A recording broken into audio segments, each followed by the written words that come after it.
I also think like taking an exam under pressure is like a good test, and it's something that like we've been doing throughout law school. Fresh out of an exam, U of T law students have mixed thoughts about potentially being spared of the one that could make or break their careers. Instead of the bar, they could face a skills-based course.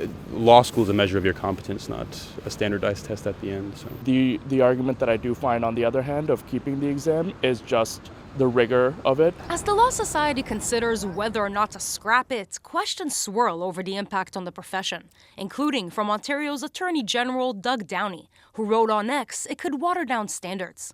If the province goes ahead with the move, it will join 5 others who went ahead with a similar change. Here in Ontario, a couple reasons behind it.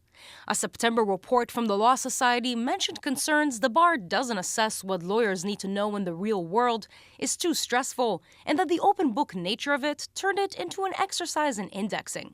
Those indexes law students typically share with their peers, with the Law Society noting that could put foreign-trained candidates at a disadvantage.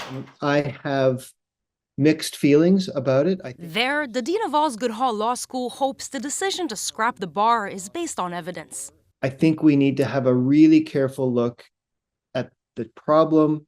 I think we need to have a careful look at the data. 2023 data shows foreign-trained candidates are far less likely to pass the bar compared to domestic ones.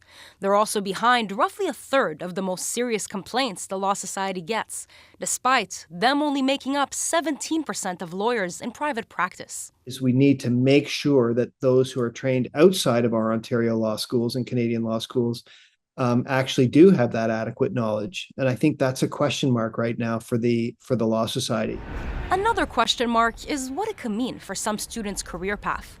At Lincoln Alexander School of Law, they don't have to go through articling because of how the program is structured. You can write your bar exam before you graduate or right after you graduate and go straight into practice. The course could get in the way of that.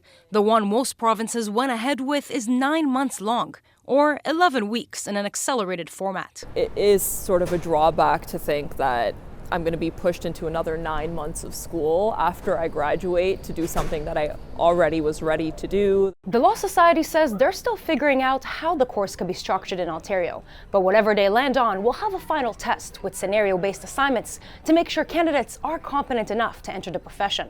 Consultations over what that could look like will wrap up in January. Naama Weingarten, CBC News, Toronto.